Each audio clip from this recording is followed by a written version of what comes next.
I've left the IFB, but I will still IFB that bitch. On this pod, I'm VIP and NJB. Nobody puts Sadie in a corner, unless it's a metaphor corner. I don't believe in hell, so you'd better believe I can take the heat. I may have gotten in trouble in college for a side hug, but you don't want to be on the receiving end of my side eye. I may have moved cross country, but don't put me on your cross. Do the green hair envy one. It's terrible, but you should do it. Okay. Well, it's not green right now, though.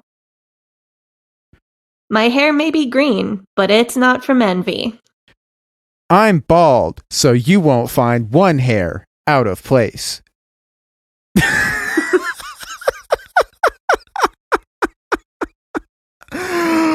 Oh my God. Welcome to the Real House Spouses of the podcasting universe. This is the Leaving Eden podcast. We're your hosts. My name's Gavi. As always, I'm here with my BFF, cult expert, cult survivor, Sadie Carpenter. Have you been... Don't worry. We are not completely rebranding our show to be a Real Housewives podcast. We promise. I wouldn't complain if we did. Just one episode. Dude, there's so much content. They keep, I guess it's just because of reality TV, it's so cheap to make. They can just make reality TV. It's way easier than, paying writers and stuff. I guess I love the Real Housewives of Salt Lake City, but not just because I love watching tacky rich women fight about nothing. Because the Real Housewives of Salt Lake City is actually a quite good deconstruction show. So that's what we're going to be talking about today. Are you excited for that, Sadie? I'm excited about that. I'm so excited about it.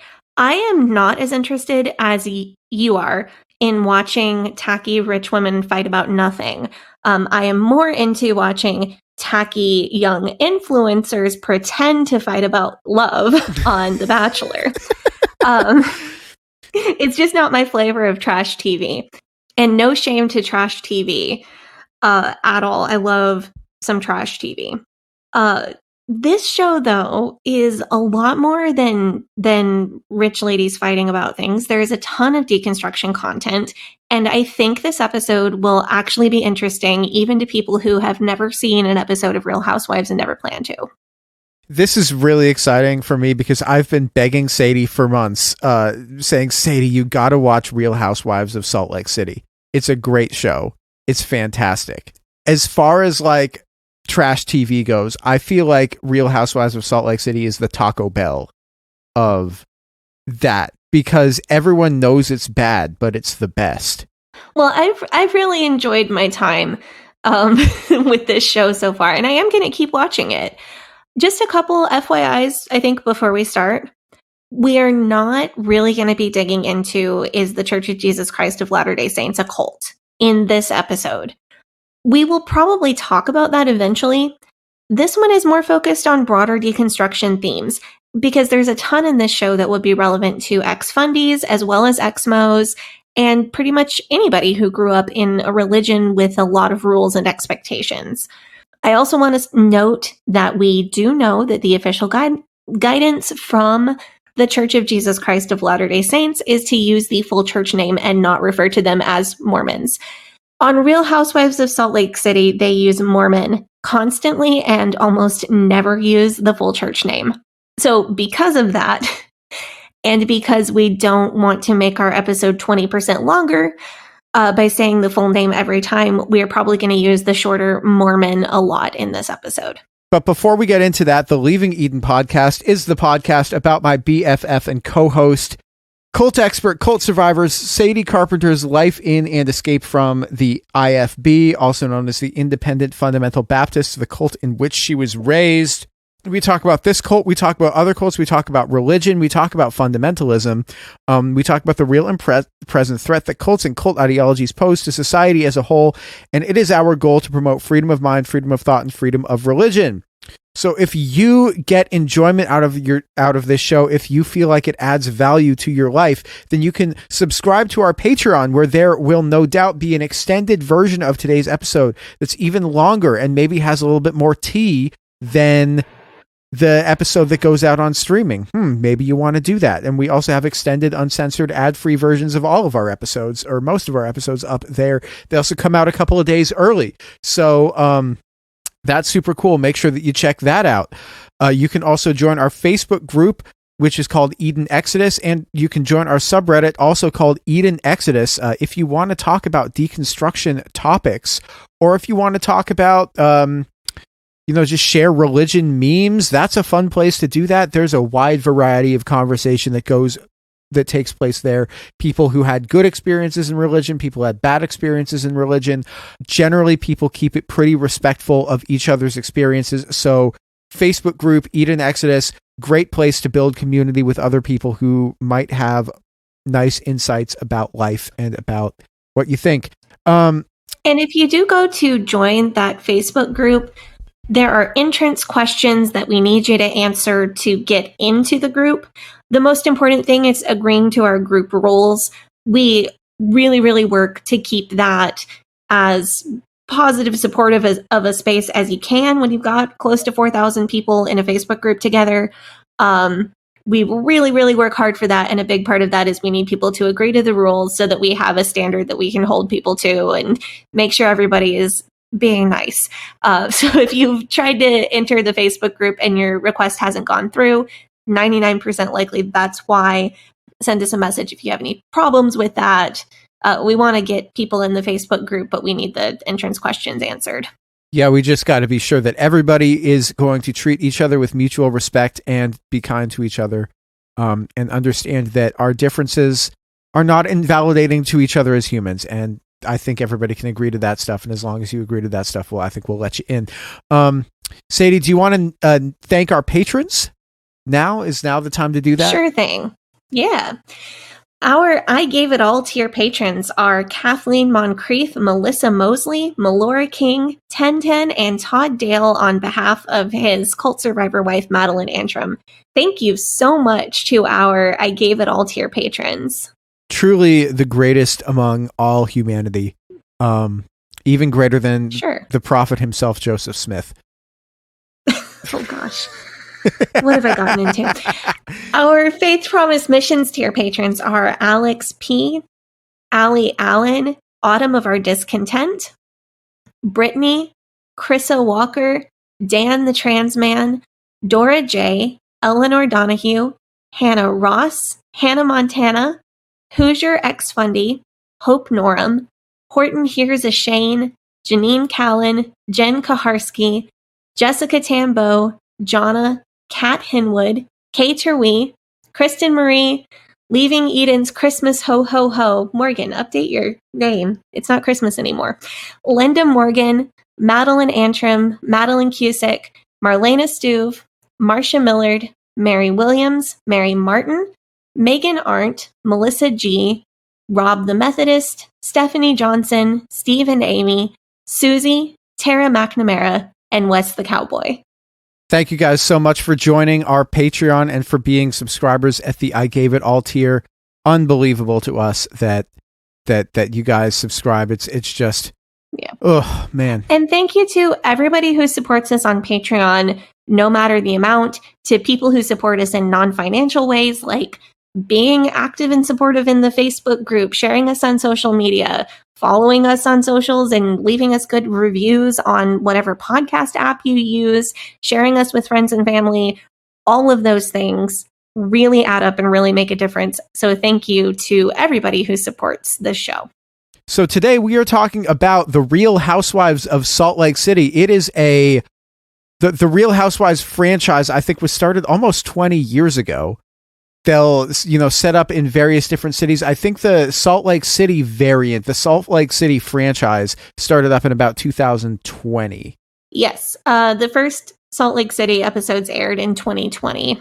Can I do a TLDR for people in our audience who have no idea what a housewife show would be at all? Go for it. we have international listeners. I don't know if you get this show in other countries. I'm sure we have a large segment of listeners who have never seen a Real Housewives show at all. This is a reality show about rich women with too much time and money on their hands. The producers kind of put together a friend group with these women who are all loosely or closely socially connected to each other. And then they show us their vacations, their parties, and all the drama that happens within their friend group. So Real Housewives of Salt Lake City is the first one from this entire franchise that I've seen. I don't really know that I'll go watch other cities, but this one, a lot of the drama and tension comes from religion. So for me, that was a really big hook. For me as well, this was, I've seen episodes of other Housewives franchises. Beverly Hills and Potomac are good. I've seen Dubai. Dubai wasn't very good. But the thing that made Salt Lake City really interesting was because it felt like the problems that these women had in their lives actually felt like real problems that people would have. At least as far as some of the problems, not all of them. Some of them are just silly. Yeah, but some of them are really real. Like I got, I couldn't get out of the church without doing a bunch of work. And this person that I know got excommunicated. It was really hard. But it's great television. That's the thing. Yeah. And, far be it from me to shame anybody's television choices. I really loved the juxtaposition of trash TV with deconstruction stuff. The trash and the drama is a really big spoonful of sugar for all the deconstruction. It's literally two of my favorite things put together. It's been amazing. Yeah, and it's kind of fitting because everybody who watched like 19 Kids and Counting for all those years got to see trash TV and religious fundamentalism sort of put together. And now we have trash TV and deconstruction put together. So it is a little bit like, maybe a little egalitarian there. So we're primarily going to be talking about season 1 of Real Housewives of Salt Lake City because that's what I've seen. I would not say it's going to be spoiler free beyond season 1, but it'll be spoiler light beyond season 1. We're recording this on the day the day after part 2 of the season 4 reunion aired, which I watched live because I'm like that now, I guess. And so there's a couple of details that I'm going to bring in that did show up in that season 4 reunion, but it's nothing to do with Monica or Reality Von Teese. So if you haven't gotten to that, then don't worry about that. So for those who have not seen the show at all, the starting cast is in this part of the franchise in Salt Lake City. It's 6 women who are the stars. The show follows their lives. We meet their friends, their families, their employees, and the whole social circle of people who are connected to these 6 women.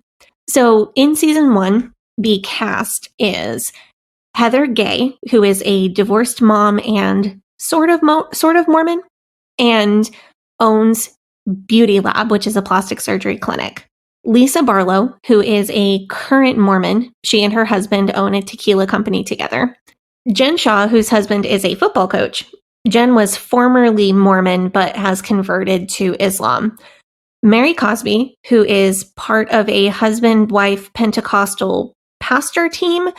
Her husband, who is the other half of this husband-wife Pentecostal pastor team, used to be married to her grandmother. He was her step-grandfather. She claims that her grandmother put it in her will that she is supposed to marry her grandmother's widower and then take over the church.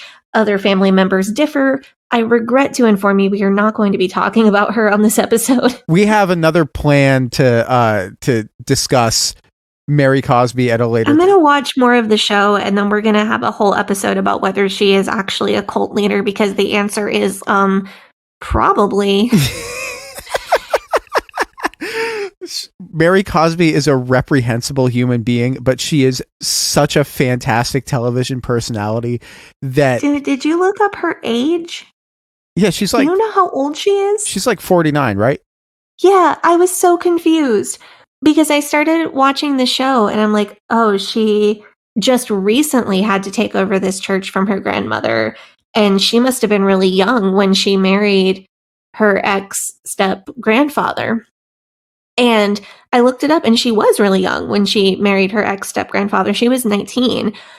But they kept saying she had a 17-year-old son, and I was very confused.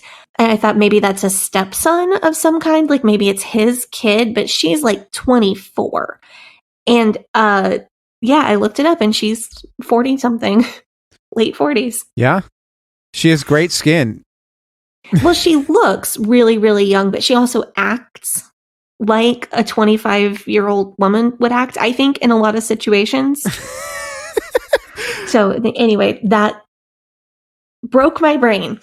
Other members of the cast, Whitney Rose, who is an ex-Mormon who left the church dramatically because she had an affair with a married man while she was also married. She ended up now married to the person she had that affair with. It's her husband, Justin. And then finally, Meredith Marks, who is Jewish and has never been Mormon. So it's pretty evenly distributed, and I think that's one of the things that made this show kind of magical when talking about religion. You have Lisa and Heather, who are both mostly practicing Mormons. We'll get into that more, but they're both believers in the faith, but not super strict on the rules. You have Jen and Whitney, who are ex-Mormons, but for very different reasons, and have moved on kind of in their own religious directions. And then you have Mary, who is a Pentecostal, probably cult leader, and Meredith, who is happily never Mormon. So today we're going to talk about 3 of these cast members and the way that the topics of religion and deconstruction come up on the show. And then we'll get back to you with an episode about Mary, the cult leader. Probably. No, so allegedly. Yeah, so first one we're going to talk about, I guess we're going to talk about mostly Whitney, Heather, and Lisa today. And we're going to start out by talking about Heather. Heather, I think, is a good one to start with because I think she's the one that does the most deconstructing on screen. Yeah. Heather Gay grew up in Carmel, California. She is a BIC, which if you know Mormonism, that means that she was born in the church to parents who were married in the Church of Jesus Christ of Latter-day Saints. Her ancestors were pioneers that settled in Utah in the 1800s. So she comes from a long line of Mormons. In the year 2000, she married Frank William Gay, also known as Billy Gay, whose grandfather was a successful businessman who worked for Howard Hughes. They had daughters together. They had 3 daughters together, but in 2011, they separated and their divorce was finalized in 2014. I know that genealogy is a huge, huge deal for Mormons. In IFB terms, this might be similar to being the granddaughter of John R. Rice or granddaughter of J. Frank Norris. There definitely is more than a hint of that in the IFB. I was really close friends when I was in with somebody who was the grandchild of a really famous IFB guy that we haven't talked about much on the podcast at all. And there was definitely an aura of this for her, like you know whose granddaughter she is. But it's a much bigger deal in the LDS church. Researching your genealogy and being able to prove what Mormon pioneers you were descended from is a big, big deal. So about Heather, she is a person who grew up doing mostly everything right. I mean, she messed around a little bit, but she went to BYU. She went on a mission. She married into what they refer to basically as Mormon royalty and had 3 daughters. Unfortunately, her marriage was not everything that it had been promised to be by the church. She and her husband suffered issues with what comes down to fundamental incompatibility, and eventually things became abusive. And in 2011, her husband moved out and just essentially left her to raise her daughters on her own. And around this time, she started connecting with Mormons who were deconstructing, Mormons who were no longer practicing, Mormons who are gay and trying to figure out how their conflicting identities fit together. She began working as a photographer, and this is how she met her best friend, and eventual Real Housewives of Salt Lake City castmate Whitney Rose. They also happen to be very distant cousins. Because they're both descended from Mormon pioneers. Heather's arc over the 4 seasons of the show chronicles her deciding to stop practicing Mormonism with her 3 daughters, and then writing and releasing her memoir called Bad Mormon, which came out in February of 2023. And I've read this book. I would recommend it if you're interested in reading an account of somebody who is deconstructing from Mormonism. So it seems like after her divorce, Heather is allowed to be a Mormon, but she's lost some privileges because of the divorce. Yeah. Is that? Her and her husband got married and they just realized, oh, this was a mistake. But then they had 3 daughters because, then they had the social pressure, and her husband realized, like, I don't actually want to be married and I don't like you that much, and moved out, and then basically just left her. And then he was the one who initiated the divorce. So I think it's not as much on her. Yeah. But he's fine. And everybody, even though he ended up, I think she filed at one point charges of domestic abuse against him. And he just really didn't make the same level of effort to take care of their family and to be in his daughter's lives, which is extremely disappointing to hear from somebody. Yeah, I think you can point at the root cause of something like that being purity culture, or being the religious culture that they were raised in, and still hold him accountable for his bad behavior. It was another one of those both and situations. And also just the general idea that all of the taking care of the house. I mean, Heather in her book uses the word helpmeet quite a few times.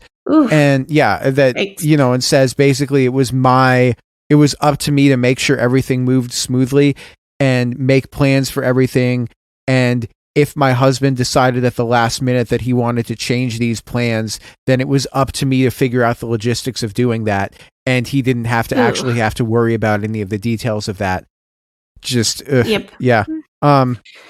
So I think my understanding of the Church of Jesus Christ of Latter-day Saints is that if the husband is a priesthood holder and divorces the wife, she can lose some privileges within the church. And my understanding of this partially comes from I'm Glad My Mom Died by Jeanette McCurdy and other sources. So I think there is a loss of status and privilege if you're a Mormon woman and your husband leaves you, but you are still allowed to be a member of the church. But Heather doesn't, even watching season 1, she is still identifying as Mormon, but you can tell she is thinking, maybe I don't really want to be. She is openly breaking rules. She's drinking alcohol. She's poking fun at the church, and it feels like she's testing the waters of deconstruction even way back in season 1. So more Heather backstory. When Heather was in college at Brigham Young University, she found her passion in sales, in business, and in entrepreneurship. And she worked at a tanning salon selling beauty products and lotions. And she started a jewelry business while she was in school. She currently co-owns Beauty Lab and Laser, which is a cosmetic medical practice that offers everything from laser hair removal to Botox to butt lifts to vampire facials, if you're into that sort of thing. So one thing that's talked about on the show is the connection between Mormon women and plastic surgery. I found a quote from Lisa Barlow in a Vice article, and here's what she said. One prophet said, keep your barn painted. Like literally, make yourself look your best. That's a Lisa Barlow quote. This was insane to me because this is an IFB saying as well. Jack Hyles used to say this, if the barn needs painting, paint it. Like I heard the exact quote growing up in the IFB. I wonder where it came from first. I'll have to look that up. That's what I was thinking. Yeah. Yeah. So I did some reading about this, and it seems like saying Mormon women are pressured to get a lot of plastic surgery is not quite accurate, definitely oversimplified. It's more accurate to say The LDS Church has a high value on personal appearance and the pursuit of perfection, being able to perform and present perfection. And that's one factor that might influence someone to get plastic surgery. Also, Mormons are encouraged to have lots of kids. So someone that has had 6 or 8 kids or more by her late 30s is maybe a little more likely to want to get plastic surgery of some kind. So what I was reading seems to line up with what we see in the show. It's not at all that the LDS Church is out telling women to go get plastic surgery. It's just that physical perfection and presenting yourself in a very polished way is highly valued, and looking young and pretty while having a lot of kids is highly valued. So plastic surgery is a natural fit for those goals. Yeah, see, that's interesting because I grew up in a culture where plastic surgery was done more as like a fitting into Caucasian European beauty standards. It was seen as a way to kind of erase your Jewish features and try to look more like, that's a thing. That makes sense that it would be a thing. Yeah, it's a thing that some people see as like a status thing, but other people almost see you as a traitor for doing it. In the IFB, plastic surgery was not something that was ever talked about. If anyone did it, it would have been scandalous or it would have been kept very quiet. Dyeing your hair or wearing makeup or even maybe hair extensions were allowed, but getting plastic surgery would have been frowned upon. Even getting Botox, for example, would have been seen as a rebellion against God's natural aging process. That's kind of like the IBLP design principle, isn't it? Yeah. And the IFB doesn't adhere fully to that. In most parts of the IFB, makeup is allowed, though you will definitely hear of different churches or different areas of the country where makeup is not as accepted in IFB groups or IFB churches. Some groups, red lipstick would not be allowed or eyeshadow would not be allowed. And some IFB churches don't allow makeup at all. But the general middle section of the IFB that I grew up in, makeup is fine, skincare is fine, tanning probably you're fine, hair dye is fine as long as it's a natural color, doing your eyebrows was okay, shapewear was more than okay. Unfortunately, it was practically required, but Botox or a facelift or implants or whatever, that would be a hard no, absolute no, do not do that. So I went to the Beauty Lab and Laser website just to see like what procedures they offer, and they have everything on the site complete with prices. There's just like a price list right there. It's interesting because like I like the transparency. No, there is real transparency there, and I guess if you see what something costs, then you're more likely to be like, okay, I can save up for it, and you're not going to want to like be like, oh, maybe I should go in and get websites don't have prices. I hate it. No, I looked at I don't know exactly how much this stuff usually costs because a lot of places don't really show you how much it costs. But they have Botox for $12 a unit. They have procedures like lip injections that can be like a few $100s. You can get a butt lift for like $6,000. You can get cheekbone fillers for $800. You can dissolve your thigh fat for $1,200. That's all. I would have expected most of that stuff to cost probably about 40 to 50% more than it's being advertised. Just out of general vibe, if you ask me how much does Botox cost, or how much does lip filler cost, I would have said it probably starts around $500, not $350. So I feel like Heather Gay is a woman of the people a little bit. I would say that is in line with the prices that Instagram advertises me for all of those things, because Instagram thinks I want all of those things, which is a different story. I'm sorry. Don't like that. But I do kind of want to go get lip injections from Heather, because lip filler is one thing I would like. I don't need to be told what cosmetic procedures I need. I am very pro people getting procedures that make them happy. It's your body. Do what you want as long as it's safe and not hurting anybody else and all that. But I would like upper lip filler, and now I kind of want to go get lip injections from somebody who works for Heather. Yeah, go to Salt Lake City on vacation. It's nice if you like hiking. It's a beautiful place. I've actually been to Salt Lake City. It's a lovely place. I mean, right, you drove through there. Heather's company, Beauty Lab and Laser, is successful enough that she can open up a second, larger location, and the success of her business is a major plot point in the show because it means that Heather can provide for herself and doesn't have to rely so much on alimony payments from her husband, which is cool. During, I think, a lot of season 2, and you haven't gotten really to season 2 yet, but no. Season 2, Heather starts having this conversation with her daughters about, this is what I was raised with, and I don't think I believe it anymore. What do you think? And it was awesome for me, you know, as somebody who's been, like, I guess, as you would say, grafted into the deconstruction movement, to see that going on screen in a place where a lot of people are going to see it. Yeah, I feel like she's really, even from what I'm seeing in season 1, she's really honest with her daughters in an age-appropriate way, and that's really nice to see, like, as a mom who wants to be that honest in an age-appropriate way.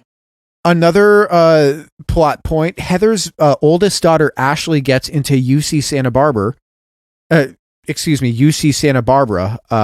This is a really sweet moment because Heather talks about turning down a full-ride scholarship to the University of Utah in order to go to BYU instead. She had like a full ride piano scholarship to Utah. And piano scholarship. Interesting. Yeah. She talks about it in her book. Before Ashley goes to college, Heather has a conversation with her daughter about sex that is focused on consent. And in her confessionals, she talks about how she wants her kids to be able to have the chance to have positive experiences that she never had. And this was also great to see because this kind of echoes a lot of sentiments that we have seen come from people who have deconstructed or are deconstructing and who have children and who want their children to have the experiences that they never got a chance to have. So I know I've said this on the podcast before, but there are 2 types of people in the world. There are people who have had a tough experience and then think that everybody else deserves to have it just as bad as they did. And then on the other hand, you have people who have had a tough experience and don't want anybody to ever experience that if they can help it. I think the mark of a good parent, one of the quickest ways you know if somebody's a good parent is if a parent has been through something that's tough and their instinct is, I want my kid to have something better than what I had. Yeah, and there's something to be said about, okay, well, I want them to experience what I experienced a little bit just so that they understand. Oh, yeah. I don't want them to go through it. I want them to, you know, understand that the hardship is real so that they'll have compassion and have feeling for people who have to deal with it and also understand that they have to, you know, really work to try to avoid that in their life. But I want my kid to have something better than I had. This is on Real Housewives, so nobody is exactly like the best person all the time. But as far as people who you can count on, if you're going to have faves and you don't want them to be super problematic, then Heather she tends to be on the higher rankings of where fans rank their favorite Real Housewives from this franchise. I would be friends with Heather. I think I would be friends with Heather. Actually, because Heather wrote a book, her book, Bad Mormon, is pretty good. I would absolutely love to have Heather Gay on this show to talk to her about her experiences in Mormonism. That would be an excellent interview, although I don't know why she would. I mean, she's a Real Housewives star. I don't know why she would go on like a podunk podcast like we've got here. But if anybody here knows Heather Gay, please tell her that we would love to have her on the show. Yeah, I would love that. Do you want to go to break now and then we can come back and we can talk about Whitney? Let's do it. All right. Hey, Sadie here. If this is your first time listening to the Leaving Eden podcast, make sure you go back and check out episode 57. It's a primer episode for new listeners. That episode tells my personal story and gives you all the terms and information that you'll need to know going forward. Also, check out our cult true crime series, The First Family of Fundamentalism, so that you can get the whole cult story. If you like our show, you can support us by joining our Patreon, where we have extended and uncensored episodes as well as other bonus content available. You can also join in the discussion in our Facebook group. That group is called Eden Exodus. Tell a friend, tell a family member, tell your worst enemy. The Leaving Eden podcast is a fully independent podcast, and we really appreciate your support. Now, back to the show. We are back from our break. We are talking about Heather's BFF, Whitney and Heather, Bad Weather, Spin the Truth. We're talking about Whitney Rose, who is a beauty entrepreneur. She was raised Mormon. She is best friends with Heather. She is also distantly related to Heather. Whitney Rose got married in the church, but cheated on her husband with her boss, and then got divorced from her then husband and married to the man she cheated with. This man's name is Justin. I have to say, I love Whitney and her personality so much. Really? Yeah. I guess somebody's got to like Whitney, and I'm glad it's you. I can't believe people don't like her. Really? Just okay. Yeah, you're on season 1. Yeah. Maybe there's more to come. I had a bad run of bad luck last year where I would say something nice about a celebrity on the podcast and then they would immediately do something super problematic. So it could still be coming.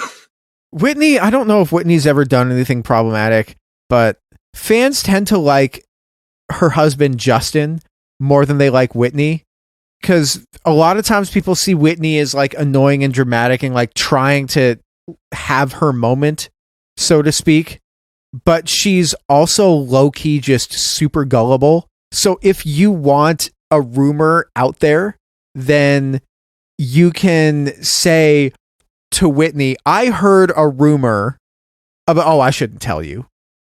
And she'll say, no, what's the rumor? And you say, no, I don't want to be spreading rumors around, but I just heard a rumor about this person. And Whitney will be like, oh, now I need to find out what that rumor is. And then she'll go and like figure out some rumor and start spreading it around for you. Like she'll decide that she wants to go detective, but she's bad at it. And she just ends up spreading. Bless her heart. She is just not a super genius. She's very head in the clouds and maybe a little self-absorbed, but I just think she has a heart of gold. Out of all of the Real Housewives on this show, I think that Whitney is probably the least problematic. I also think she's probably the one who's been to the most therapy, except for maybe Meredith Marks. Yeah. No, Whitney is really just kind of airheaded, but I think it's charming. I think she's, obviously she caused some harm to families when she had an affair with Justin, and so did he equally. And that's something that she seems to have dealt with, like tried to make amends and be a good person in the wake of that. And she seems like she's committed to being kind and being a good person most of the time. And she's had difficulties in her own family of origin, and she's gone to therapy and dealt with that and tries to be a good person and a supportive family member and to, good sister to her brother. And I don't know, I just feel like she is a person who tries to be good and most of the time. I tend to give a pass to people who cheated if they cheated when they were fundy married. I don't know if at least when it comes to shows like Real Housewives, like when it came out, when they're like, oh, Whitney cheated on her husband with Justin. I'm like, okay, I mean, she was like young and she's still married to Justin, and she got Mormon married. So like, a lot of times that's a thing that you're pressured to do because because it's the thing that you're expected to, not necessarily because it's something that you really want to do. So that tends to be more of my outlook about that. I tend to be maybe more forgiving than some fans of Real Housewives tend to be, where they see infidelity as like literally the worst thing that a person can do. And if it comes out that a person ever cheated, then they're just like, no, I'm done with this person. I mean, that is what she did is a bad thing to do. It is not a moral or a good thing to do. And she hurt people. But I think there's mitigating factors in how did she act after that. I agree with you. Did she just continue to act like a tornado who can hurt everybody around them with no consequences? Or did it teach her a lesson about the consequences of her actions? And did she try to reduce harm in every other area of her life for the next 10 years? So Whitney and Justin were in fact not excommunicated from the Church of Jesus Christ of Latter-day Saints for their affair, contrary to what some people previously thought, because apparently there was some confusion around that. Yeah, common misconception. Yeah, common misconception. Whitney was told that if she went back to the temple, that her sins would be forgiven. This is a really interesting thing, what she has to say about this. Yeah, so Whitney talks about growing up and trying to be a perfect Mormon girl, a lot like Heather does. But Heather was able to pull it off until her divorce. Heather went to BYU and had a Mormon marriage and had Mormon kids and married into this very well-respected Mormon family. And Whitney misstepped sooner because she had this steamy affair with Justin. And I identify with this. She was raised in the Mormon version of purity culture. And that's really, really similar to the mainstream evangelical Christian purity culture. So I think her experience with purity culture stuff would be relatable to a lot of us. And her experience of trying to be perfect and feeling like it was impossible to pull off. And I know a lot of people who not necessarily had a dramatic affair with their boss, but who appeared to go off the deep end in one way or another when they felt like they couldn't uphold that perfection. Whitney said that she was actually really hoping the church would excommunicate her after the affair, but the church made her jump through a lot of hoops to officially get off the membership rolls. And I have heard this from some ex-Mo friends as well, that it's actually pretty difficult. If they don't decide to excommunicate you, it can be kind of hard to get out. Just paperwork. According to Whitney, she believes that their willingness to overlook her infidelity and this massive affair that blew up two families, she believes that their willingness to overlook this was motivated primarily by money. She believes that if they could keep her and Justin on the rolls as Mormons, then even if they're not practicing, that there's a chance that they could potentially get reactivated and start tithing 10% again. So she just thinks that this is motivated by money rather than anything else. And this was one of the things that really spawned her disillusionment with the church. Yeah, that was interesting to me. That thought process of, I've seen people get excommunicated for stuff like this. I believe that the correct response would be for the church to excommunicate me. Why are they not doing that? I think it's because of money. I'm going to leave the church. That is an interesting thought process, but it's not too different from what I've seen from some ex-IFB people. Some ex-IFB people have had deconstruction arcs that were not that different. Not necessarily different from, I guess you were on the other side of this where you had the book thrown at you for nothing. And then you had Kenny Scopp trying to write letters to, get people to write letters to ask for leniency for his dad, who is a pedophile. Mm-hmm. And I see those two things as kind of analogous. I can see that. Yeah. Whitney does a lot of deconstructing on screen, and she does a lot of things that deconstructorinos might find a little bit close to home. Like, she gets really into new age spirituality for a little bit. She starts taking people to like energy healers, stuff like that. Yeah, that's a thing that can happen.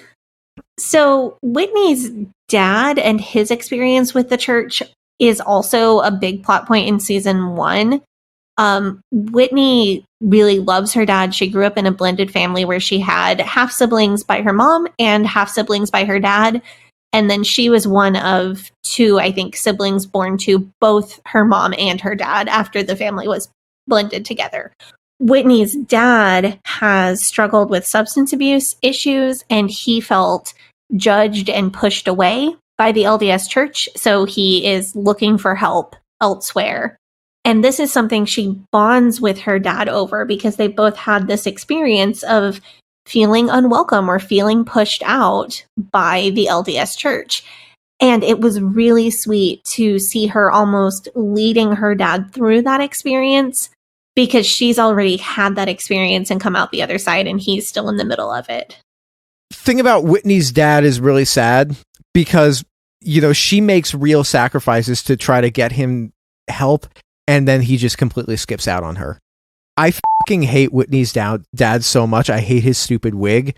I hate his like grifty nature. It eventually comes out later that Whitney's dad was actually abusive to her and her family as a child, and she had these memories that were completely blocked out, but that, you know, that she had siblings who told her these memories and said, these are things that happened to you. And she says, I have no memory of that because I have years of my life blocked out. Again, super relatable to a lot of deconstructors of various types. Maybe I'm a little bit easier on Whitney than some people tend to be. A lot of the fans of the show tend to be, because I think that a lot of Real Housewives fans don't really understand that deconstruction can be messy, and that people tend to be kind of messy when it comes to deconstruction, and it can be entertaining, but it can also just be like, oh, maybe that wasn't the best. Whitney is also the cast member that is the most open about sex. In the opinions of some, including me, she might be a little bit too open. Especially when it comes to the scene where she and Justin are putting paint on each other. Yeah, and it got him fired. That got him. Yeah. So he got fired from his job because that scene aired on television, and people watched it, and people said, we can't have this guy working at this company. This is part of the issues that they ended up dealing with then, was that Justin was on a, I think, 12-month non-compete clause after he got fired from his job. And so Whitney had to basically be the sole provider for their family for a while because her husband wasn't allowed to work, which was a huge bummer, and it caused some problems, but it was actually nice to kind of see them getting through it. And as far as couples go, and as far as marriages go on the show, theirs seems to be kind of more real than a lot of the things that you see on Real Housewives. Like, they're willing to show kind of the bad stuff a little bit more, but it feels like they're showing bad stuff in a way that is kind of relatable. So she comes off as pretty real. I think that's partially because there's a little bit of elevator music playing in her head all the time. At the start of season 3, Whitney officially leaves the Mormon church, which requires a notarized letter, like an official, like she has to get a notary to come and terminate her membership. And when she does this, she has Heather and Justin there to support her, which is a very emotional scene, but I think it's also one of the best deconstruction scenes of the show. This is kind of my point when I say I love her, because she's ditzy, but she's brave too. And we're going to do a feminism moment. I think there's this trope in feminism, we kind of see this in movies, that in order to be a hero, you have to be a certain type of woman. You have to be super smart and super assertive and unemotional. All of these attributes that are often ascribed to masculinity, even though intelligence or assertiveness or practicality are not inherently male traits, we affiliate those traits with masculinity. People just don't think that a girl who talks like this can be a hero. And people like Whitney show that this trope is an absolute lie. You can be feminine and brave. You don't have to be the most intelligent person in the world to be your own hero. You don't have to be assertive and emotionless to stand up for yourself and take your life into your own hands. And I think that's part of why I love her, because she inverts that trope. And I think that's a valuable thing to see on TV. Yes, I think that's an excellent point. Just one more note. Whitney and Heather aren't the only ex-Mormons on the show. Jen Shaw was raised Mormon, When she was in college, she started dating her future husband, Sharif Shah. And when discussing their future together and what that would look like, Sharif told her that black people weren't allowed to join Mormonism until 1978. Jen then decided to convert to Sharif's faith of Islam and raise her family Muslim. Sharif is the special teams coordinator for the University of Utah Utes, so he is known as Coach Shaw. So if you watch like NCAA football, if the Utes are playing, you'll just see Coach Shaw on the sideline. It's kind of funny. It's, you know, I think they were playing Oregon, and I watched that game, and I'm like, hey, I know that guy.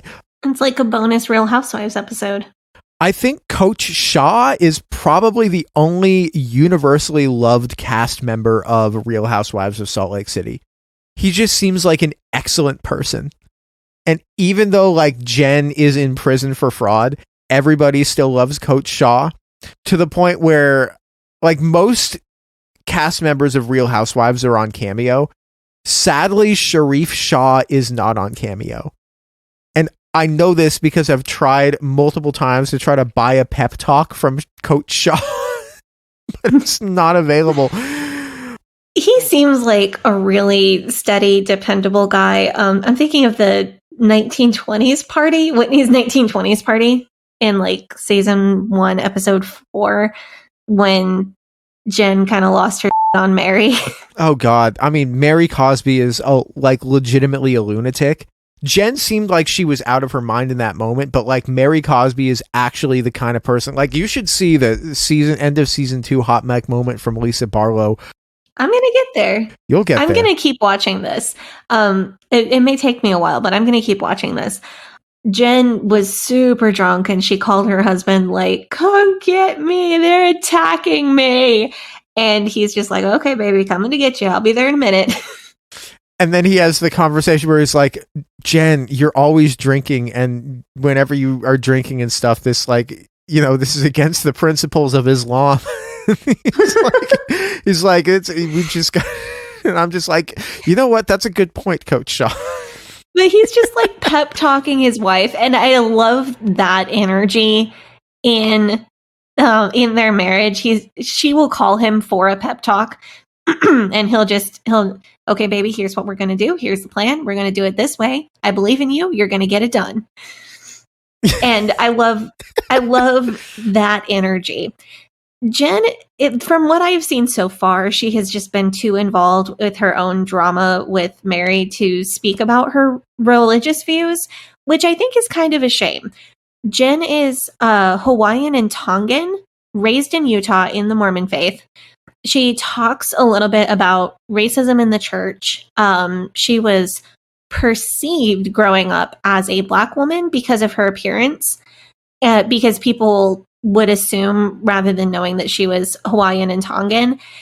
And then, as you said, she's converted to Islam. And I think her perspective on faith would be really interesting if she could forget about Mary Cosby for 0.2 seconds and talk about it. I would really love to hear what she has to say. But what Jen was talking about is helpful. It's talking about the history of things and specifically how she was treated. And that actually, you know, brings something to the conversation. I hate the fact that I love Jen Shaw so much. You'll get to it, that she's actually not. She's like did a bunch of fraud. Oh, she did a bunch of fraud. She's definitely guilty. But yeah, having her on television is, it's like chef's kiss. Anyway, we're going to go to break and then we're going to come back and talk about Lisa Barlow. Let's do it.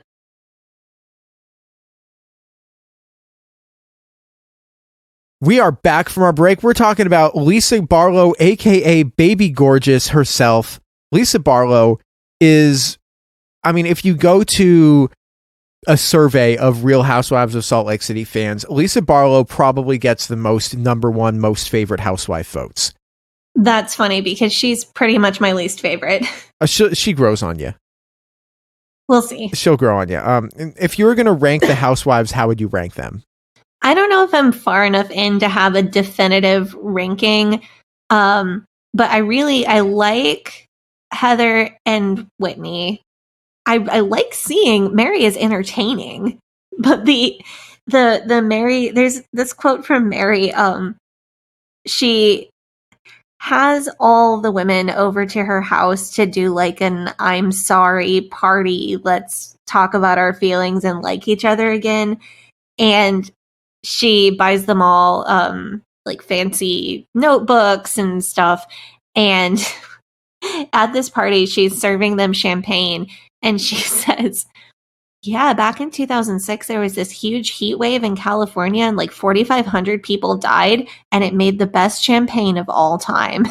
It's a paraphrase, but it's pretty close. That's the type of thing that she would say, though. Like, obviously, I don't like that, but it's funny. Lisa and, like, Jen annoys me a little bit. Lisa and Meredith just kind of fall off my plate. It's not like, oh, I hate them. It's just I don't like them very much. And it also really bugs me that I cannot tell the difference between Lisa and Meredith visually. So you tell the difference between Lisa and Meredith because Lisa is always holding a Diet Coke. Okay, I'll keep that in mind. Meredith Marks talks like this. Meredith Marks talks like a character from an old movie. Meredith Marks talks like somebody that a character that Laura Dodd would play on as a guest on our podcast. Yeah, but I like Laura. I like Laura too. Also, I don't like that Meredith never dresses up for parties. Oh, she dresses up for parties. Just wait. Just wait. Well, the ones that I've seen, like she showed up to the 1920s party in like pants and a blazer. Okay, wait until you see Meredith Marks wearing her Meredith Marks signature mask. You'll get there. Anyway, the way you tell Lisa and Meredith apart is because Lisa's always holding a Diet Coke, and Meredith Marks looks like she just took an 8-pack of Xanax. Yeah, there's just at least in season 1, they have pretty much the same haircut. I don't do well. I don't think I have face blindness to like the full extent because I have a friend who does, and hers is definitely way more than mine is. But I don't do well telling people apart. Like facial recognition is not a skill of mine. And I usually recognize people by their hair. And there's a lot of season 1 where Meredith and Lisa have very similar hair. And it is hard. Lisa Barlow is from a Jewish family that converted to Mormonism when she was a kid. She attended Brigham Young University, and she is married to John Barlow. They have 2 kids named Jack and Henry. Lisa Barlow is the only cast member who is currently a practicing Mormon.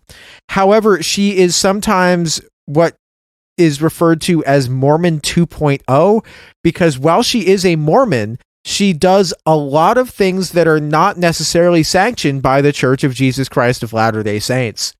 So apparently it was Meredith's husband who came up with the Mormon 2.0 designation. Am I getting that right? I think so, yeah.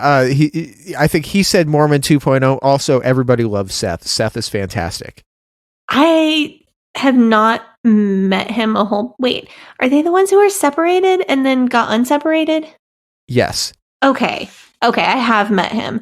You will grow to love Seth. I look forward to it. I feel like he's got potential. The show lightly implies that Mormon 2.0 is like a thing that people say and people in Utah would know what it is. But that's not actually accurate. The show gave a name to the phenomenon of what Mormon 2.0 is. Here's a good example of that. The LDS Church does not allow its members to consume alcohol because it is deemed a harmful substance, along with, I think, hot drinks, like coffee is also in there. Despite this, Lisa Barlow owns a tequila company, Vida Tequila, which I'm obliged to say is top shelf. Mary Cosby one time said that she didn't like Lisa's tequila because it, quote, tasted like water, which is funny because, like, if I told you, Sadie, hey, try this tequila, it tastes like water, would that make you want to drink the tequila or not want to drink the tequila? Want to? That's Mary's like, your tequila tastes like water, because she was just being mean. Now I am genuinely trying to figure out the last time I had tequila. I went to a Mexican restaurant this weekend. We had margs. It was fun. It has been a while. Yeah. No, it took me a while, but I figured out what is so weird to me about Mormon 2.0. If you know anything at all about me, I think it would be obvious that the concept of following a belief system but not subscribing to all of the rules of it makes total sense to me. I think what's weird to me is being so open about it, especially when it's not like I know a million exaggeration. I know a lot of people who follow a belief system and the only thing they don't ascribe to is like the feminism and the LGBTQ stuff. Like that's like their exception. I don't know a lot of people who follow a religion that says do not drink and then drink. But what really doesn't make sense to me is following a religion that says do not drink and then owning a company that makes and sells alcohol. Because in teetotaling Christian beliefs, it's pretty common to consider giving or selling alcohol to someone else a bigger sin than taking it yourself. Like in the IFB, it is very, very, very much a rule that drinking yourself is one sin, but giving it to somebody else is a much bigger sin. So I think that's what trips me up about this. It's that, and then also it's not that she's not following the rules about what you have to believe. It's she's not following the rules about something that you have to do, and it's not just public, it's her whole company. So people finding out, oh, Sadie left the IFB and she drinks now, that's not as bad as, oh, Sadie left the IFB and she's a bartender now, because you were a bartender for a little bit. Yep. See, that's what I was thinking, though, because we talked about Bethany Beal a couple weeks ago from Girl Defined and how she's becoming a sex influencer and why her breaking taboos in evangelical culture really bothered you. And I think you do see a lot of frustration from Heather, and I see your objection to this as also being kind of analogous to Heather's frustration with Lisa's sort of Mormon 2.0, whatever it is that she's doing. Another thing I want to say is that Lisa also, despite being a Mormon, has been outspoken about LGBTQ rights. There was an allegation at one point that that Lisa influenced the caterers to pull out of Angie Harrington's fundraiser for LGBTQ rights. But this allegation was made at Lisa because she is a cast member who is still a practicing Mormon. But Lisa then refuted this allegation by saying that she supports the rights of queer people. And additionally, she is best friends with Meredith Marks, who has a queer son, Brooks. And Lisa defended Brooks when Jen Shaw was making public statements about Brooks' sexuality. Not the best look for Jen Shaw. And Lisa said that outing somebody is wrong and that Brooks is valid no matter his gender identity or orientation. Yeah, Brooks is really fun, and I love that Lisa stood up for him. I haven't gotten to the point in the show yet where they have disagreements, but it seems to me, I read up on it a little bit, it seems like Heather has hurt feelings about everything that she lost, both personally and religiously, when she got divorced. And it kind of stings her that Lisa is allowed to have a tequila company and get away with it. Which I think is completely valid. Yeah, that would hurt my feelings too. I mean, I have complained about very similar things on this podcast. Yeah, and the hypocrisy is real. The hypocrisy is not something that can just be kind of like hand waved away. But sometimes you have to wonder whether seeming hypocrisy is more actual hypocrisy, and people deciding, oh, I don't want this, and people saying, oh, well, we're going to turn a blind eye to this because we want because it benefits us more than it hurts us, as it is to, oh, maybe this is a thing that could possibly be liberalizing in the future and getting better. Yeah. I think what I'm seeing about the Church of Jesus Christ of Latter-day Saints from this show is that they have these mechanisms for enforcement of the rules. People ask me all the time, well, the IFB had all these rules. How do they enforce these rules? And a lot of the enforcement, in my experience, was pretty informal. It was shame-based. It was, well, the pastor will preach a nasty sermon about you, or everybody will know that you're sinning, and that would be shameful. The IFB mechanisms for enforcement are their church discipline, but that's a lot more rare.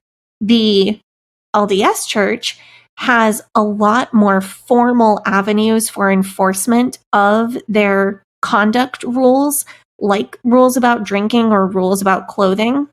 But it seems like, at least within this social group, within this ward or stake or whatever, those formal avenues of enforcement are not being used. I think the more I learn about the church, it seems to me like this varies a lot from place to place and from church leader to church leader. I think there are some that use those formal enforcement methods a lot more, and I think there are some that use those formal enforcement methods as a weapon. And what we're seeing with Lisa being able to have a tequila company and be fine, and Whitney not getting excommunicated when she really wanted to be and be done with it, we are either seeing it's the area that they're in, it's just whoever their church leader is doesn't practice that way, or it's because they're wealthy and the church wants them to tithe. But it's interesting to compare the methods of enforcement between these two groups that have very similar strict rules. It's interesting to theorize why those methods aren't used as much as we might expect from what we see on the show. So one of the major plot points of season 3 and 4 is that Lisa's son, Jack, doesn't really know what he wants to do with his life. His parents have kind of like helped him start his own company called Fresh Wolf, where he makes, I guess, body spray and hair products. But that company wouldn't really survive without their investment. So they're, trying to teach him business practices, I guess. But his mother expects him to go to college. And he doesn't know if he wants to go to college. And in the end, Jack decides that he is going to go and become a missionary for the church and ends up getting sent on his mission to Colombia. This was interesting because I think the most we really got to see Lisa interact with her faith and spirituality, all while she was feeling the feelings that parents feel when their kids go away from home for the first time, but also more so because Jack wasn't exactly going to the safest of places. Also, it's worth noting that Jack's mission got delayed because he sent in a shirtless selfie to the government when he was trying to get his visa, and so he didn't get his visa in time. Okay. But this also became a point of contention between Lisa and Heather, because I guess this is a thing that they do in Mormon culture, where when you find out where you're getting sent for your mission, you have a big party and you invite everybody over, and then it's like a big reveal party. Will it be San Fran by the Bay? Oh, is that a song from Book of Mormon? Or Australia, where they say good day. I want to be in my favorite place, Orlando. Yeah. Is that Book of Mormon? Book of Mormon? Okay. The Book of Mormon has been in my head this entire episode. Still haven't seen it. Heard it's good though. There are parts that have not aged well, and there is deconstruction commentary that has aged well. It's similar. Like if you've seen Orgasmo, there's similarities. It's kind of like Borat. Yeah. Yeah. Like, there are parts that have aged very well and parts that have not. So this party kind of became a point of contention between Lisa and Heather, because Lisa invited Whitney, but not Heather, to Jack's reveal party for his mission, because Whitney was supportive of Jack's decision to go on a mission, but Heather was not supportive of this decision.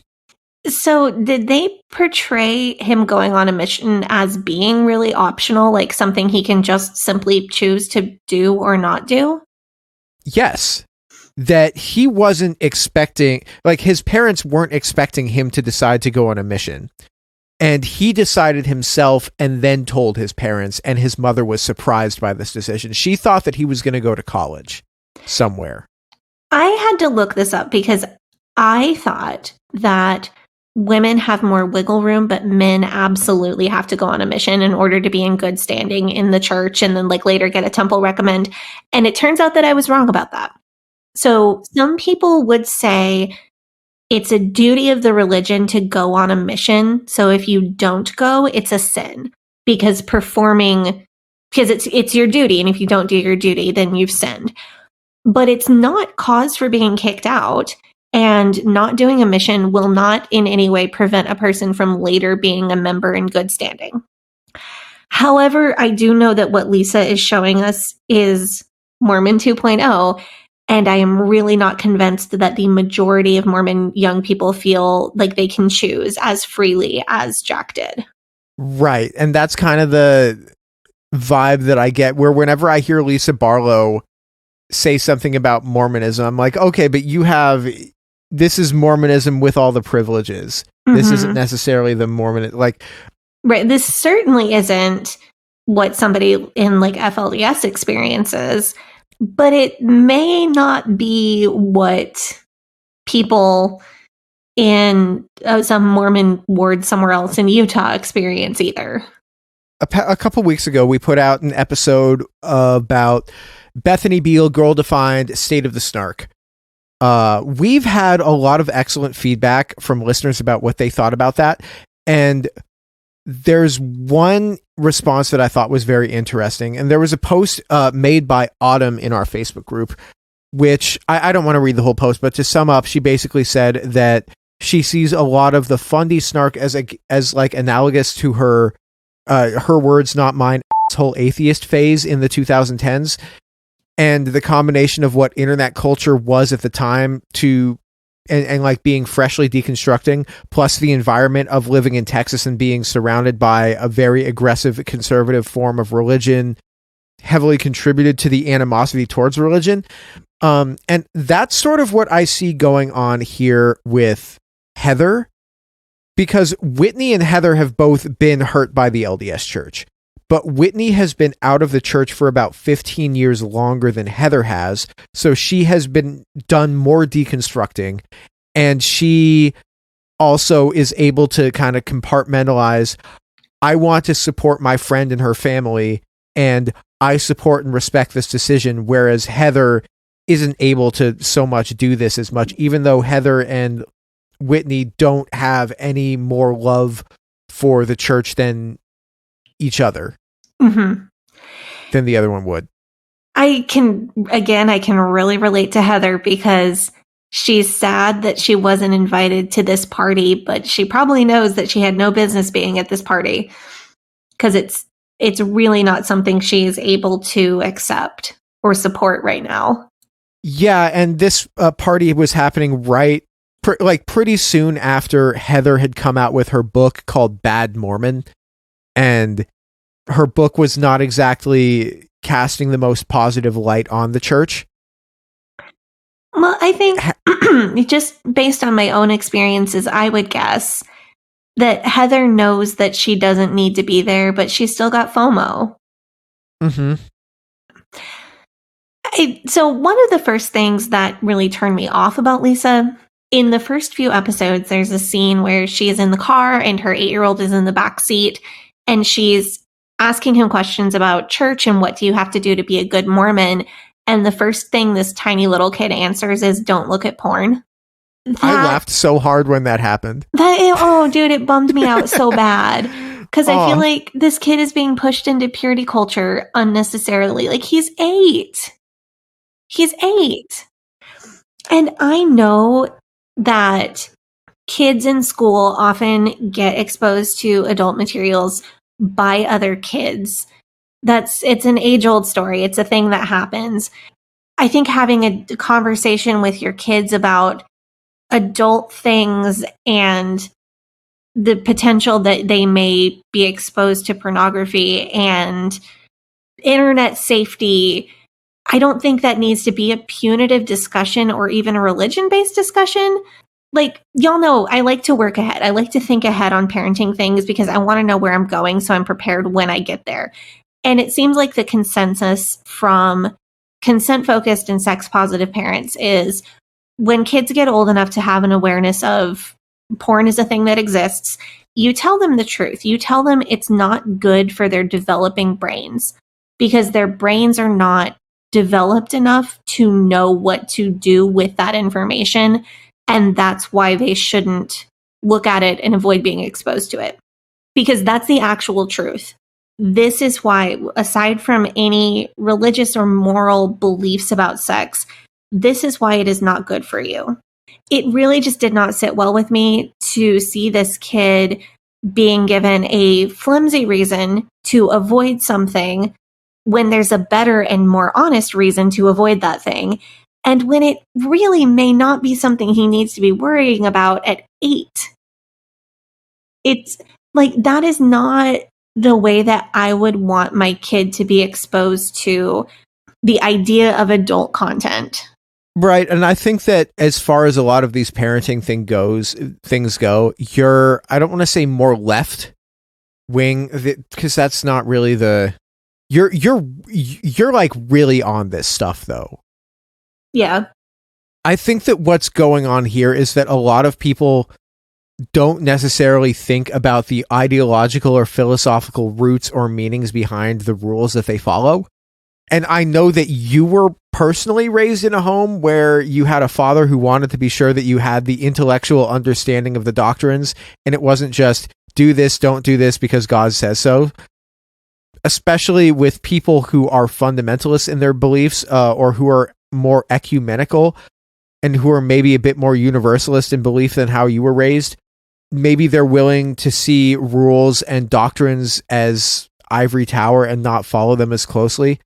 Either that, or it's like the kind of thing where, I don't know, I do feel like this is the kind of, because she didn't say, make sure you don't look at porn. She just asked him, what do you have to do to be a good Mormon? And he's like, don't look at porn. And she's like, I assumed that was something that he'd heard in school, or that he was just repeating what had been said.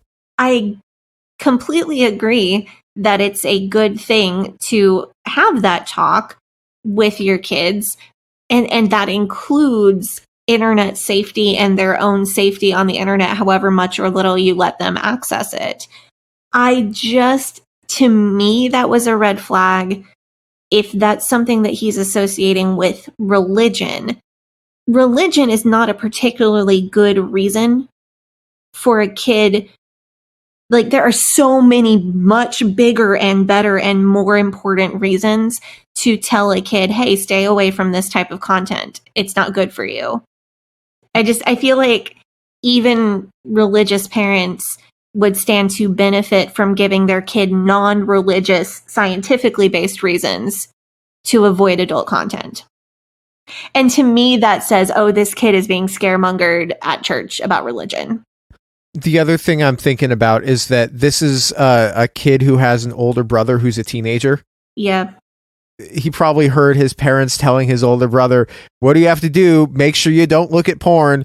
Jack, don't look at porn. Like, that's probably something that he overheard and then just like repeated out because he's like, that's the right answer that I keep hearing people tell me. So I'm going to just say that one. I don't know. Just think I hate that was the first thing that popped to mind for an 8-year-old. I personally just don't feel like that's, I don't know, developmentally appropriate. Dr. Shoshana, let me know. That's true, but it's also like, this is reality TV, so you don't know like what came before that or what came after that. The coaching was. This is where I throw my hands up and go, you know what? I have a child psych friend. I'm just going to text her again. Yeah. Say, hey, Shoshana, do we? What's your thoughts on? Every time I have a parenting problem now, I'm spoiled. For what it's worth, when I was in college, I had friends who were Mormon who drank and went to parties and did things that we all did in college, and it was fine. Like, I had friends who were Mormon who smoked weed with me, which you smoked the devil's lettuce in college. I can't believe this. Hell yeah, pimp. Listen to Snoop Dogg too. Like, I had friends who were Mormon and out and gay. And I'm sure that they got questions about that all the time. and how their relationship to Mormonism and queerness and whatever. But I never asked them those questions because I was just like, that's not really my business to ask them that. My thought also is that, and this is something that I read in Heather's book, Bad Mormon, is that the church seems to care more the closer you are to the actual temple itself. So if you're just somebody who's like, I guess, out in Salem, Oregon, and you're a Mormon and you're gay and you're drinking and smoking weed, then they maybe don't have as much of a problem with that as if you're a Mormon and you're gay and you're drinking and you're smoking weed in Salt Lake City, Utah, and you're like going to the temple. Mm-hmm. Yeah, I know there are a couple podcasts out there about the topics of queerness and being a member or a former member of the Church of Jesus Christ of Latter-day Saints. I have not listened to any of them, but I do know that they exist. There is some kind of resource out there. All right, so I think that's about what we had to say about those topics with those deconstruction topics that show up on the show. I'd highly recommend that people actually check this show out if you like Real Housewives type content. Salt Lake City is probably my favorite one. Yeah, so overall thoughts on how Mormonism is portrayed in Real Housewives of Salt Lake City? It was really interesting. It's not portrayed as something huge and evil and dark and scary and the worst thing ever. But it is portrayed as something you might very well want to leave, something that isn't for everybody, in a church that hurts people when they make mistakes or break the rules. It's a really interesting balance, and the way it was balanced kind of makes me feel that we're seeing these individual people's honest opinions of how they feel about the church.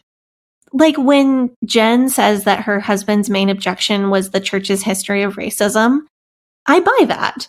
That seems legit. I don't think she's lying. When Whitney says she wished they would excommunicate her and that she thinks that the church made it hard for her to get off the membership rolls because of money, I believe that's what she really thinks. I believe that's how she really feels.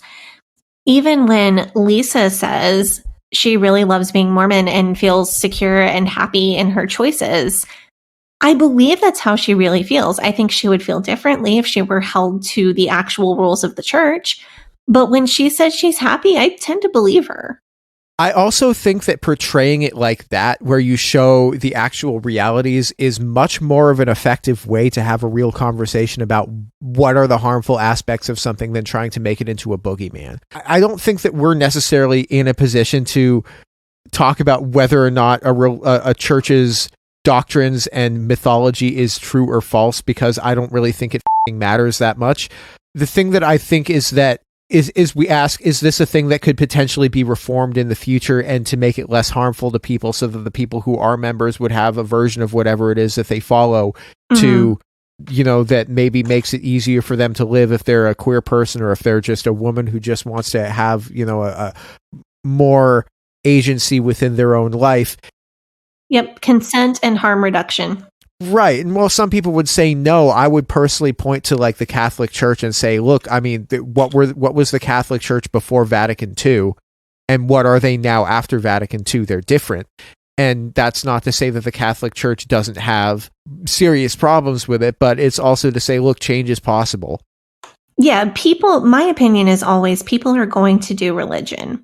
Humans have been doing religion as long as there have been humans. People are always, a certain subset of people are always going to want a religion in their life. Trying to stop that is like trying to stamp out 1,000 little fires. It is never trying to make people not want religion is messing with something that is still a part of humanity. You can wish it wasn't a part of humanity all you want, but it's not going to make it go away.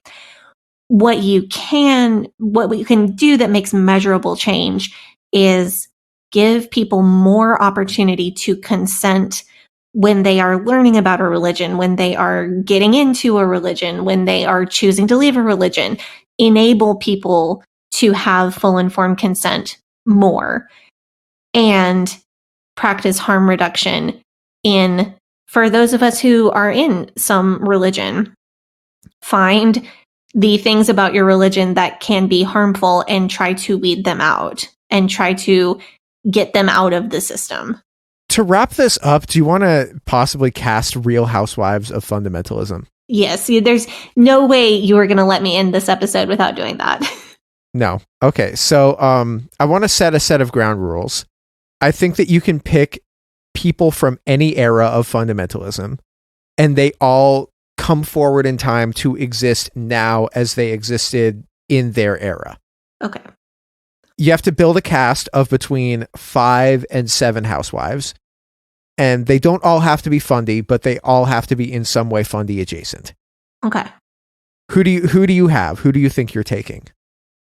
So I want to do 2 different shows because I want to do Real Housewives of IFB Fundamentalism and then Real Housewives of Fundy Snark.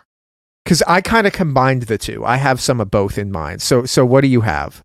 I want to split. So I think for Real Housewives of IFB Fundamentalism, Beverly Hiles and Jenny Nischik, and then you could pick any one really of John R. Rice's daughters. He had 6 daughters. Some were more fundy than others. I know for a fact that some of them are really moderated and mellowed out and saw the way that the IFB movement treated their dad in his later years and became very smart and reasonable people.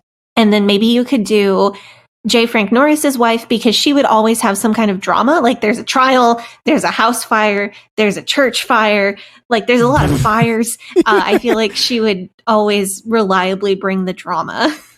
And then I am not going to name names, but all of you hackers are going to know who I'm talking about. Husband and wife both work for HAC, both teach at Hyles-Anderson. They are tour leaders, and she really thinks that she is the homemaking, cooking, and decorating expert of the entire world. She teaches cooking classes at HAC. I think she would be super dramatic. Also, was thinking maybe Elizabeth Elliot, she would probably make people mad. And then there are a couple of IFB preachers that I'm thinking of. You can insert any one of them into this scenario depending on who you know. But there are a couple IFB preachers whose wives died and they married much younger women. I can think of at least 2 or 3 examples of that. One of those younger women, that could be fun. Because then it's like a Mary Cosby thing. Yeah, she's playing against these older women who really think they're the experts on everything. Who do you have for your Real Housewives of Fundy Snark that you're putting on this show? So I would love Olivia Plath and Bethany Beal having to hang out with Aunt Lori and Debbie Pearl, because I think Bethany's sexpert stuff would pit her against Lori and Debbie, and they would have to team up against Bethany. But then Lori and Debbie would also infight because they would never be able to actually agree on everything if they had to actually spend time together.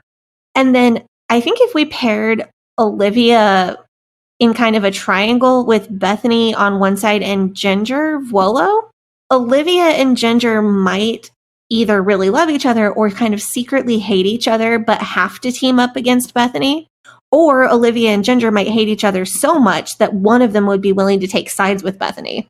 And then we could maybe throw, there are like young Catholic influencers and young tradwife influencers who make appearances on Fundy Snark.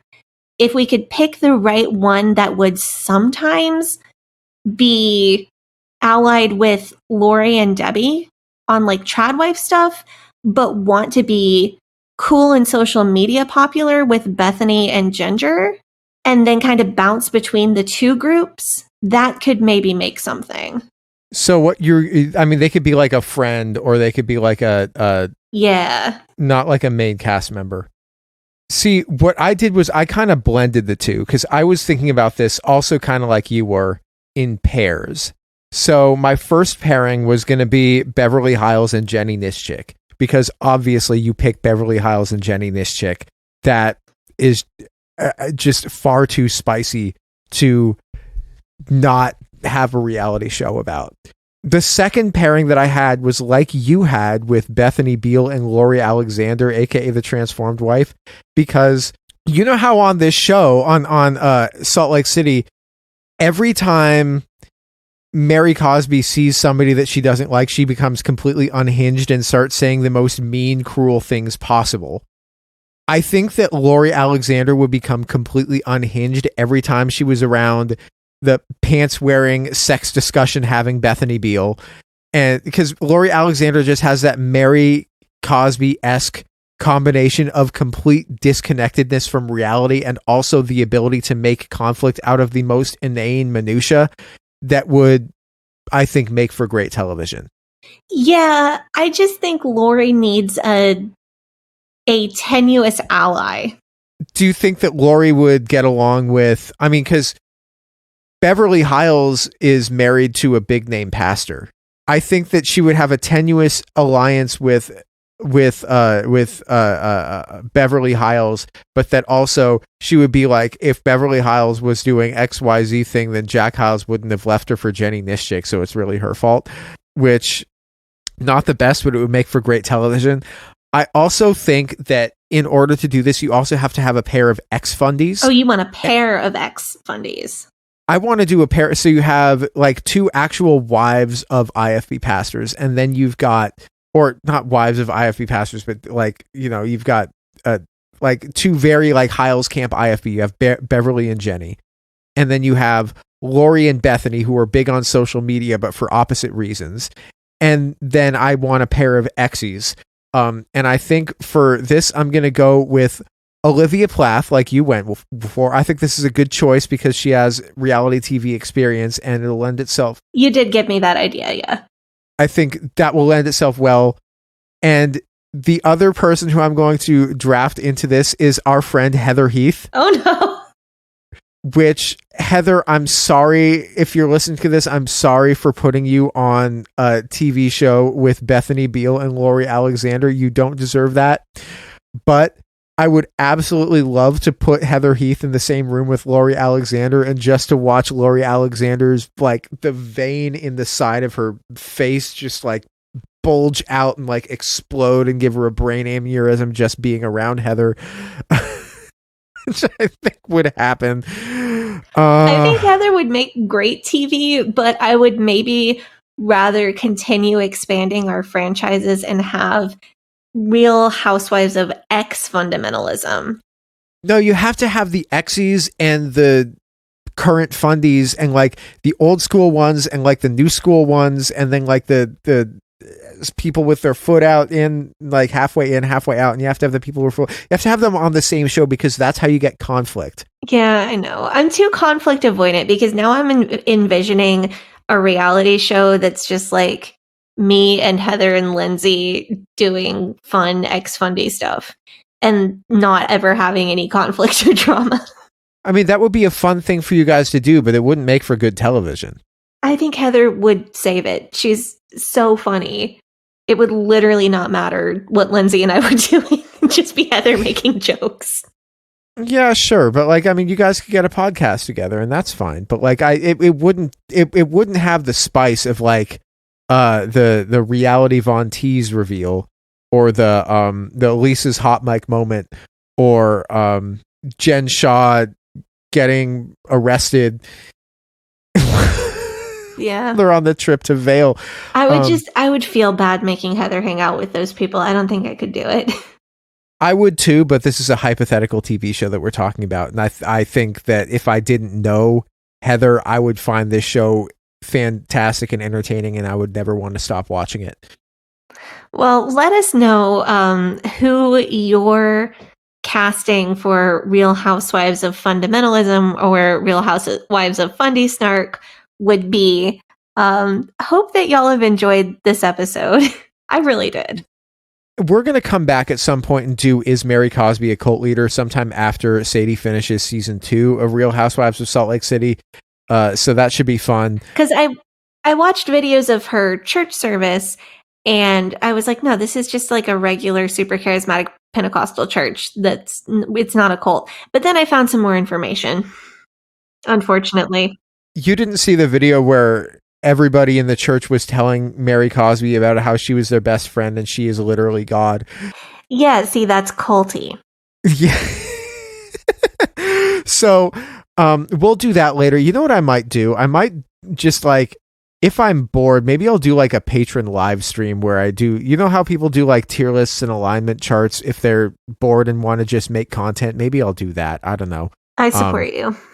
That would be fun. Thank you guys so much for tuning in. Next week, I don't know what we're talking about next week. Are we talking about, is that Valentine's Day or is Valentine's Day the week after that? I don't know when. I do not know. We do have a Christian marriage book, a fundamentalism marriage book coming, review coming for Valentine's Day. I just got that in the mail today, so that should be fun. So thank you guys so much for tuning in. This has been the Leaving Eden Podcast. You can follow us on Facebook and Instagram at Leaving Eden Podcast. Also on TikTok at Leaving Eden Podcast. Sadie, your socials?